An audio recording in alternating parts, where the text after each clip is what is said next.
Hi, this is Mitch back with Heart Intentions YouTube channel. Carrying on with the story. I did leave off on, I was in Vacaville programming. I went there for the security housing decompression unit. And I remember going to some of the groups, and there were some cats in there that they were older, they'd been down a while, and I kind of looked up to some of these guys. And I remember being in a group with one of them saying, hey man, you know, what do you think about this? And they're like, hey, this shit's kind of cool, you know, we can learn some stuff. So that kind of gave me green light to, you know, to participate, you know, because the programs are there, you know, obviously to get out of the hole and be out on the main line, but also they do evaluations for you. And when you're doing a life term, you know, you have to go in front of the board, and the board paid heed to those evaluations, especially then. It was you know, 84, about mid 80s, right? Guys were still getting out of prison that had life terms, and so they would go to board with these reports. They have a good positive report, and you know, they would be found suitable for parole and get released for the most part, up until about 91 when Pete Wilson came in. Actually a little before that, it started slowing down, but yeah, Pete Wilson, he put the kibosh on guys getting out of prison that had life terms. Yeah, so I was in this program, and let me turn this savage loose there. And you know, I started realizing, hey, you know, when you go to board, you got to have a trade, you got to have therapy, you got to do all this stuff, self-help and all that. So I was in the programs, and I took milling cabinet, and I got in a vocational milling cabinet program. I was the only guy out there that was kind of a reg. You know, there was well, there was a couple black dudes that were regs, and everyone else is kind of lame, really. I mean, they had some questionable characters there. And I was out there for a few months, you know, and then I just, I know, I got put in a hole over some shit that happened in the wing. And, you know, when I got out of the hole, I got back in the milling cabinet. I had some trouble out there. I made some furniture for the deputy warden's secretary, and it needs some repairs. Brought it in. They had this lame go out to the administration office and bring it in, and they had a new teacher. It was actually a substitute, and you know, I was telling him, look man, this isn't how you do this. You know, something needs repaired, you don't bring it back to the shop, you go repair it on site. And he had this lop kind of character bring it in, and then he wanted me to repair it. I was like, man, fuck this, you know. I beat a hole in it with a hammer. It was a frame and panel piece of furniture I had made. I got kind of pissed off and partially destroyed it. Walked out of the shop. The guy told me, you know, if you walk out of that shop, you know, you're not coming back. So that was the end of my milling cabinet vocation. And then this guy I knew, a friend of mine, he worked in a hobby shop. And he told me, look man, you can't keep a job. You got to figure, I was about 23 years old. He says, you can't keep a job and you're always down here in the hobby shop, so why don't you just work down here? And I says, well, you know, I asked the hobby manager, and he said no. So the hobby shop had a woodworking section, then it had a jewelry section, it had a ceramic section, then they had another section where they did leather work. Guys were making stained glass windows, other section where they would have a little spray booth for spraying the leather. The guys would set up this thing and make cards. You know, it was out of sight, man. It was a big building. All this stuff was going on. So all this stuff that you do in the hobby, like I did woodwork, so I had to buy my own wood, had to buy my own glue, all that kind of stuff, all the finishing materials. And then whatever I made in there, I could put in a little store out front. where people processed into the prison, visitors and free staff and whatnot, and they could buy this stuff that we made, leather goods, woodworking goods, all that ceramics. They could buy it, and so it was a way to make money. So I jumped on that. I was like, yeah, I'd like to get a job down here, But anyway, the guy told me, well, come back down here tonight, talk to the hobby manager. So I went down there, this guy had been down a little bit longer than me. He's about 6-7 years older than me, motorcycle rider. And so I went down there, and he says, go on in there and talk to the hobby manager. So I went in there. I said, yeah, I'd like to get a job down here, cleaning the wood area at the end of the day and everything. And, he said, previously he had said no. I said, I know I talked to you before, but, he says, look, you want to work down here? I said, yeah. He says, okay, if I hire you and you fuck up, he goes, I'm not going to write you up and fire you. I'm going to write him up, and I'm going to fire him. And he pointed to the guy who was kind of co-signing me. He says, now you still want that job? I said, yeah, I do. So that was my beginning of my career in a hobby shop. I ended up working there for about 3 years till I left. Actually, prior to leaving. So anyway, I started working the hobby shop, going to these groups and all that shit. And I got into another group, which was the Category T. That was like a 2-year program once the Category V program was over. And I moved down to another floor. Well, when I was in the security housing decompression unit, I met a guy from Oakland, Dirty Dennis. He's passed away since then. So when I moved down to the second tier, he's like, hey man, I want you to be my cellie. I was like, look man, you're balling, doing things, and I'm just a regular old Joe. I ain't got a lot of cash. I got my hobby and this and that, my tattooing. And he says, man, I don't give a fuck. He says, you show me one other guy in this prison I should move in, and I'll move him in. So about a week later, I says, all right, I'll move in. See, I didn't want to move in with a guy because he's an older man, kind of like a mentor to me. Him and the guy who got me the job in a hobby shop. I kind of respected them, looked up to them. They came to prison in the early 70s. I think Dennis got busted in 1970. The other guy around 74. So I didn't want to move in with him because I respected him. And I didn't want to move in and then fuck things up. So I moved in. We ended up being cellies for about 3.5 years. Maybe longer, I'm not sure. But, he's like a surrogate dad, to a young guy. But, those guys taught me how to live in there, man.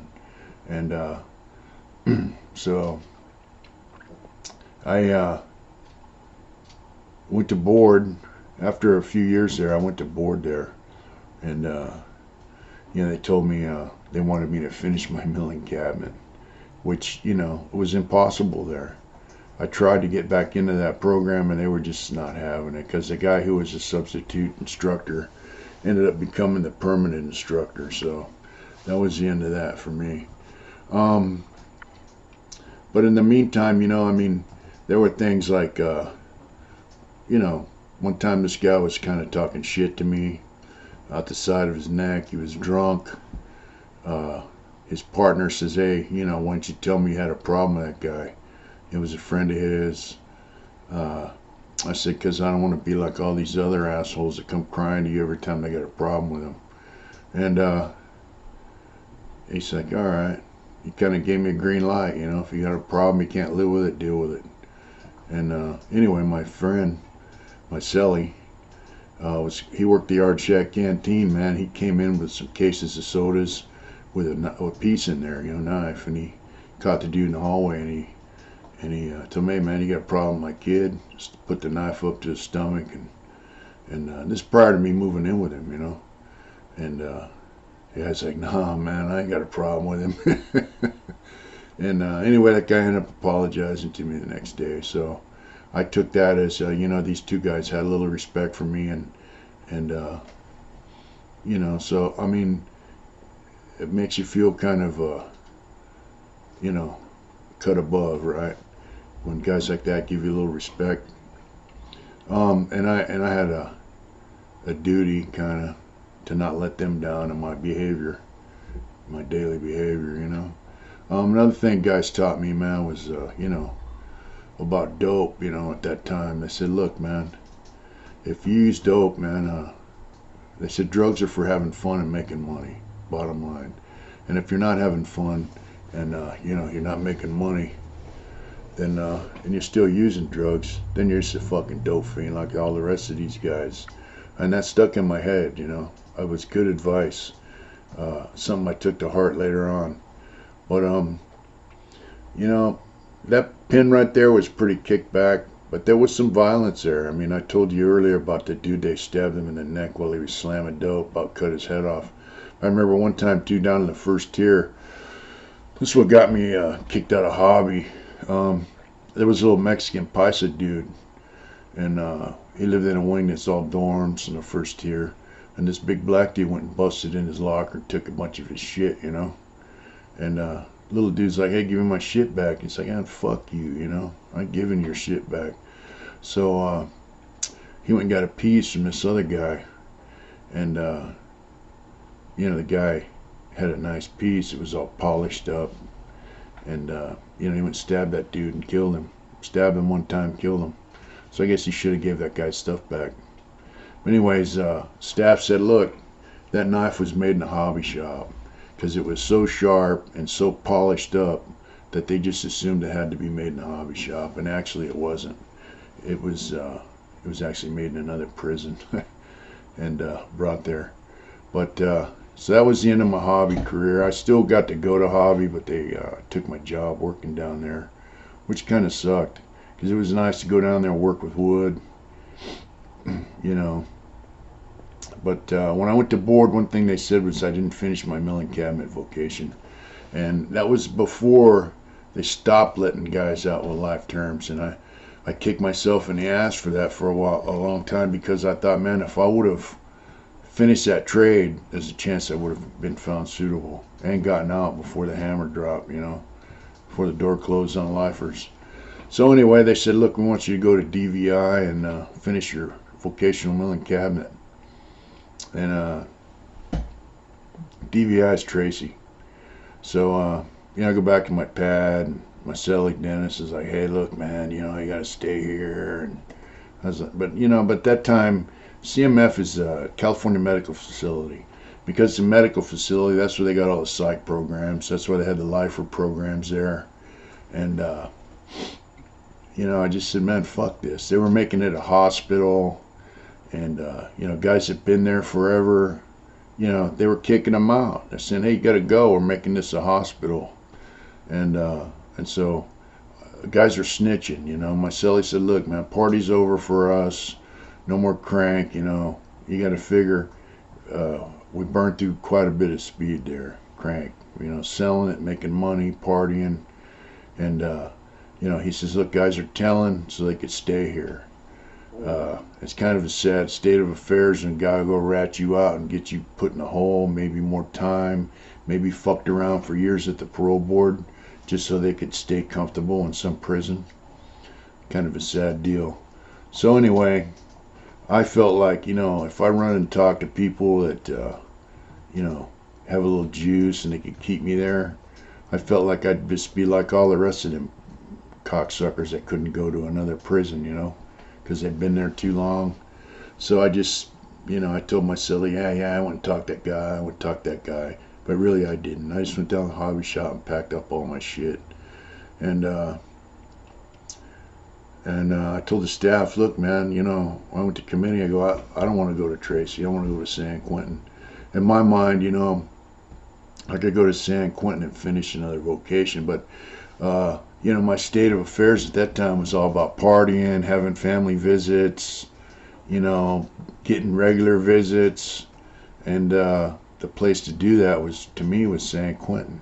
And I figured, you know, they got other vocations there at San Quentin. I could take another trade there. I didn't have to be vocational milling cabinet. As long as you have a vocational program under your belt, the board recognize it. Doesn't matter which one it was. And they had some pretty decent vocation programs there at San Quentin. Plus they had a really nice hobby shop, and that was another thing, was go to hobby, make money. You know, money allows you to send money home to your family, and it allows you to live comfortable while you're in prison. Plus going to hobby every day gives you something to do. Keeps you focused, not on prison, right? Keeps your mind somewhere else. Being creative, all that. Even though I was, you know, partying, you know, staying high and all that kind of shit, I still was into positive shit. So anyway, they sent me back to San Quentin, and San Quentin's an old prison, so you got to figure that by this time they had built a bunch of new prisons, and so they had these, you know, level 3, level 4 prisons that they built, that they were more secure. Well, San Quentin was a level 4 prison, you know. I had level 4 points, and so when I got back, I went to committee off Fish Row, and they said, "Welcome to San Quentin. You're going to Folsom." And I was like, "Yeah, right." So I got a little program. I went down to a hobby shop, ordered a bunch of wood and stuff, and signed up for family visit. And I was thinking, man, they're not going to make this a fucking level 2. This is San Quentin. They got death row and all that shit. So anyway, I was there about 3 months, and I caught a bus to Folsom. But during that 3 months, it was pretty entertaining, because at that time, San Quentin had started, you know, they had a reception center there now. From the time I left and went back, they had opened up a West Block as reception. But they used to go to the yard with the main line, because they really didn't have this separating the main line from the reception down yet. And so there was this guy, Sluggo, and he had a whole crew of kids that lived over there in West Block with him, you know, and they all agreed that they would stab a child molester or a rapist, you know. And these kids were doing it, man. They were just stabbing the shit out of people. And all the kids were gone, you know, that all signed on to this. And, you know, so everyone's like, "Hey, Sluggo, you know, what's up, man? It's your turn, right?" You know, we'd all been down for quite a while by then, you know, had like, well, at the time I thought it was quite a while, you know. I had in, you know, 7, 8 years, and 9 years, whatever. But there were guys there that had been down 10, 15 years, you know. So they all told this guy, Sluggo, "Hey, man, it's your turn, right? You know, you got all them kids, you go stab up all them sex offenders." He's all, yeah, it's my turn. I got it. Don't trip. I got it, you know. Guys were on him for like 2 weeks, man. Like, what's the hold up, dude? You know. And one night we heard, you know, the guns go off, whistles, all that shit in West Block. And the next day it turned out that was Sluggo, you know, put in his work, you know. And then it turned out, man, this dude he stabbed up was a child molester in the reception center, but he cut his intestines up pretty bad. Turns out the guy had HIV and shit, so it was like, wow, you know. Hope Sluggo don't get that HIV from stabbing that dude, you know. But yeah, that was the last of yeah, and then it was kind of fucked up, because they had us up on the 5th and 4th tier, and in the unit I was in, and then the 1st, 2nd, 3rd tier. The 2nd, 3rd tier were reception center guys, and you know, I was up on the 5th tier, and guys are still, you know, level 4s there, waiting to get transferred out. And you know, this guy was downstairs, man, yip yapping all the time. You know, guys come home from work, they want to just relax, right? Wait for the bars to crack for dinner and night program, whatever. And because they had hobby at night, and they had church and college and all that stuff. But guys are relaxed during counting. These guys are downstairs just running their mouth. And you know, I told this guy, I could tell he's a white dude running his mouth. And I said, "Hey, man, why don't you hold it down there, you know?" And this guy's fresh off the street, you know, dope fiend, whatever, low-level guy. And he tells me, "Man, fuck you." I said, "All right." I says, "I'll be down to see you." So when the count cleared, I told this friend of mine, Mick, I said, "Hey, man, check this out." I told him what happened. So we roll up on the dude's cell and tell him, "Hey, check this out, man. When the door cracks, we're killing you." And dude started pissing all over himself. He's like, "Oh man, I'm sorry. I didn't mean it, man. I'll be quiet from now on." And you know, I said, "Look, man. People come home from work. End of the day, they want to relax. They want to hear your fucking mouth on the tier all night." And he got it. He shut his mouth. And then, like 2-3 weeks later, there was some black dudes down there doing the same shit, flapping their lips. And this guy down the tier from us, Angola, told him the same shit. "Hey man, why don't you shut your fucking mouth?" So, it went both ways, man. All races want people to respect them, And these guys coming in, man, that's when I started noticing that things were changing. The guys coming in, it was changing. Guys are getting violated all the time. Guys are getting out. They couldn't stay out but 2-3 months. And, I remember guys would get out and stay out for 2-3 years. These guys are coming back within months, sometimes within a week. And it was the dope, man. It was just eating people up. This is in the 80s, So, yeah, so they sent me to New Folsom from there. And they sent like B facility, New Folsom. They had the front and the back was a shoe. And they had closed it. Sent them guys to Pelican Bay or Tehachapi Max, one of them Corcoran, I don't know. And that they emptied it out. And they said they were making a main line. So they sent us all there. And, it was my first new prison that I've been in. I got to figure all the prisons I've been in prior to that time were older prisons. And I could tell right away, man, this is bullshit, There was no hobby. You could buy colored pencils, but you couldn't get red or orange pencils because, whenever you cut a piece of metal off your bunk or your stool or whatever, they spray paint it orange or red. It lets them know that that's been cut, it's been damaged. So you couldn't have red or orange colored pencils because they figured you'd make some kind of paint out of it and cut your metal off your bunk or your locker and then make it orange. Which is kind of stupid. I mean, spray paint and colored pencil, two totally different deals, right? So I was there, I don't know, about 6 months. I got there at the end of, or the beginning of '89, I think, end of '88. And so as soon as I got there, I go, man, there's nothing in this fucking prison, man. There's a weight pile, a yard, and that's it. So I filed a 602, which is an inmate appeal. Grievance, basically. And I said, look, the parole board told me to go to DVI and finish my vocational trade. And so my request was to go to DVI, Tracy, and finish my vocational milling cabinet. And they granted it. It took about 5 months.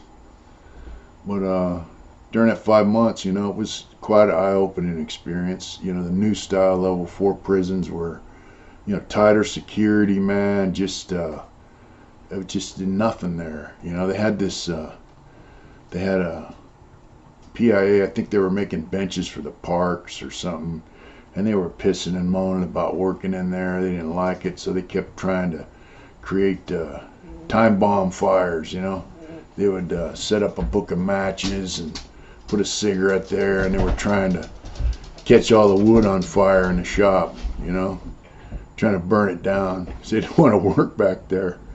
But yeah, I remember one time, man, they went out to the yard, and this dude I knew, he says, "Hey, come here, man, check it out." I'm all, "What's up?" He says, this guy's no good, man. This kid's gonna hit him." I was like, all right, cool, whatever, So I'm sitting there watching, and this guy's kind of good sized dude, and he's standing there reading his paperwork right underneath the gunner on the gym yard, or the gym, right above the gym door. There's a gunner, looks right there. Man, this kid went up there to him, man. They call this kid No Brains. He had FTW tattooed across his forehead, and he went up, bam, bam, bam. He poked the dude in the chest like 3 times, real quick. Walked away, The guy just stood there. He's looking at the kid walking away, and he unbuttons his shirt and looks in there, and buttons it back up. And you had to figure, man, up until that time, I've been seeing knives made, they were bone crushers, man. You stab somebody in the chest a few times with one of them, they're going to die. I mean, it's serious business, man. So I told this dude I said, man, what the fuck did he just stab that dude with? Now, mind you, if the gunman would have seen him do that, he would have shot him. He probably would have shot him in the head, figuring, or the upper body, would have killed him. And he said, oh, man, it was a razor blade, razor handle. It was, like a big disposable razor with some razor blade shit on it. I said, man, what the fuck? I mean, I just, I couldn't believe it. Because, look, we used to have a little motto. If you have a problem, right, if it ain't worth killing over, then it's not a problem. If you're going to go poke holes in somebody, I mean, man, like I said, that's when I first started seeing things change. I couldn't believe that, man. Guy used to razor blades, disposable razors, melted up. I just thought, man, that's bullshit. I said, dude, you could have got that kid killed, man. Then the kid comes over there and says, hey, give me a better piece and I'll go do it again. I thought, man, this dude really does have no fucking brains, But, yeah, I mean, that was my experience there in New Folsom, one of them. But that's where I saw a good move, though, with the Southern Mexicans. We were walking the track, and you go down, and they had a handball court down the lower part of the yard. And these three cats are walking, and the guy in the middle, the ball rolls out from the handball court, Guy in the middle bent down to pick it up, like to toss it back to him, man. The other two dudes just started working him. They stabbed the shit out of that dude. As soon as he bent over, they started booking him. Then they just kept walking, dropped him on the track, and the dudes I was with, we just kept walking too. Walk right by him, like nothing. But, yeah, I've seen some pretty vicious stuff there. And then, I had a homeboy there named Superman. He had a big Superman thing on his chest. Big Chili. I heard he's passed away. I hope not, but he was a good dude, Gave me a lot of pointers on lifting weights and all that stuff. But we're both from San Diego, and I used to have hair back then. And so we go through the serving line, and we had a little Mexican homeboy from Otay working the serving line, and he loads Chili's tray up. He goes, Superman! He loads his tray up, and he saw me, and he goes, Clark Kent! And he loads my tray up. Yeah, I figure I was young, before I had all the gray hair and all that, But, and then the black dude was next to the line behind me, and he sticks his tray out there, and the guy plops on his regular issue, and he kind of shoves his tray out there to him, and, he used the N-word, but he told me, man, fuck you, that's all you get. And I looked at that, and I go, man. And then we went and sat down. I said, Chili, you check that out? He goes, yeah. I mean, he didn't just say it. He said it with, like, venom, like, fuck you. And at the time, in New Folsom, you could get the little metal hot pots, or little West Bend hot pots, are made out of aluminum. Everybody had them, And so my transfer come up, right? And, I said my goodbyes to homeboys and stuff. And I got to Tracy, and Marcelli had gone there with me. His property and everything. We're sitting on Fish Row in Tracy. And we caught the news. It's like about a week after we got to Tracy. And they had a massive riot in New Folsom, the place that we had just left. And some of the ambulance drivers that took them guys to the hospital said, look, I was a medic in Vietnam, and I seen wounds in this prison I didn't even see in Vietnam. I mean, it was vicious. It was the Hispanics and the blacks, had a riot. So that little incident that I saw on the serving line there was it was a precursor to what was to come. I knew something was gonna happen because of the way that guy talked, that dude. But so that was my trip to out of Vacaville and back to San Quentin and over to New Folsom. You know, and I feel blessed, man, because there's a lot of madness going on in those places, and it didn't really affect me too bad. I mean, mentally, you take note of everything, but I think, man, things could have gone 100% worse. It could have been really bad. I remember one time we were in the weight pile and my homeboy, the blacks come over and they tried to use our lap machine, and my little homeboy Squirrel says, "Hey man, you guys can't be on our weight pile." I said, "Well, our lap machine's broke. You mind if we use this?" And he says, "Yeah, we mind. Get the fuck off our weight pile." And he went and put a piece there, by the lap machine in the gravel, and he's like, "Next time they come over here, man, we'll just stab the fuck out of them." I was like, "All right, whatever, whatever it takes, right?" I mean, that's the kind of shit that goes on in there, It's like, this is our little spot, and you're not going to come into our spot. Everything's territorial, everything's racial,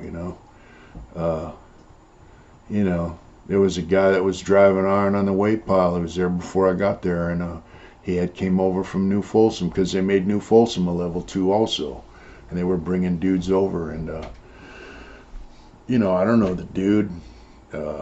Everyone talked to him like he was a good dude, but one day he was over there getting a drink of water, and some kid went up there and started stabbing him, and then the guy got up off the drinking fountain and started chasing the kid. It was kind of funny because here this guy just got stabbed up, man, and he's chasing this kid across the fucking yard, and the kid couldn't run fast enough, Till the cops got wind of it, they saw what was happening, they popped the round off.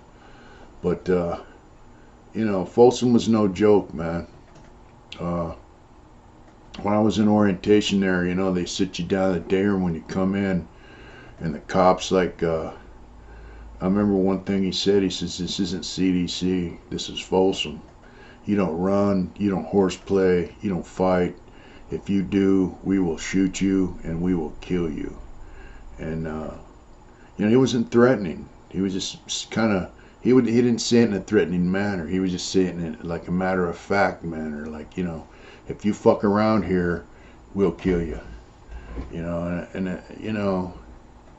I knew that from San Quentin. They would just shoot guys and all that shit, but Folsom never had shotguns, as far as I know. They just had the Mini 14s, and one time they had Thompson machine guns way before my time. But it was serious business, man. So I felt fortunate to have been there and gotten out of there unscathed. I met some good people there, but I got to see what life's really, really about and what it was going to become. Like I said, that was my first new prison. And, I was in San Quentin, was a level 4, so to be in a new prison that's a level 4 and see the change, because San Quentin level 4, they could not control it. You could have anything you wanted in that prison. I mean, literally. And to look at New Folsom, man, and the way it's set up, it's just total control. I remember going to the visiting room there, man. They strip you down going to your visit, put you in a holding cage and strip you out butt naked. And I mean, they're checking your mouth and all this shit, everything. And then you get dressed and go out to your visit, and the cop's like, "Go sit at table number 5, or go sit at table number 10, or whatever, And I had, my wife, my little daughter come to see us. I think my daughter was like 5 at the time, 4 or 5. And after about 4 or 5 visits, they see, because I'm not stupid, right? I'm like, "Hey, look, I'm not doing shit in this prison except getting the fuck out of here." After a while, I'd go out there and give the cop out there in the visiting room your pass, right? And he, instead of saying, "Hey, go sit at table number 6 or whatever," he's telling me, "Hey, what table you want to sit at?" And I'm like, "I don't care." You know what I mean? Whatever's clever, And yeah, I mean, and they would patrol around the visiting room, you know. And I remember my daughter went up to the cop and grabbed onto his little billy club and looked up to him and said, "What's this for?" Oh God, you got to remember, at that time I thought I would get out of prison before she got too old, right? And we used to tell her that I was at work, you know. How come Daddy can't come home? How come? Well, Daddy's at work. Daddy lives at his work, you know. So yeah, that lasted till she was about 6, and I'll talk about that next time. You know, I want to thank people who've subscribed. We got Daniel Mack. Thank you for subscribing to our Patreon. And Star, yeah, thank you for multiple orders on our Heart Intentions website. Yeah, and also I want to thank Justin for your comments, your orders, man. You know, it means a lot. The things you've relayed to me on direct message and everything. And I want to say Justin's from Texas. We love Texas. And you know, he's a Marine. He's been in combat, and he reached out to me, and you know, I communicated with him, and you know, I feel like I'm just a regular guy, but evidently some of the things I've said to him has helped him out. And I said in the beginning that I want this channel not just to be about prison. You know, I want to talk about artwork. I want to do some artwork on here eventually, but also I think I'd like this channel to be about more than just prison. I like to talk about artwork on here, maybe do some artwork, and I think I'd like to bring Justin on here. I've asked him to interview with me, and he's down for it. You know, he's a combat veteran, and I'd like to do an interview with him soon, just to give his perspective on things that, well, we'll let him talk about it. And I hope that will be something you people will be interested in, open your eyes to some of the things our veterans are going through in this country.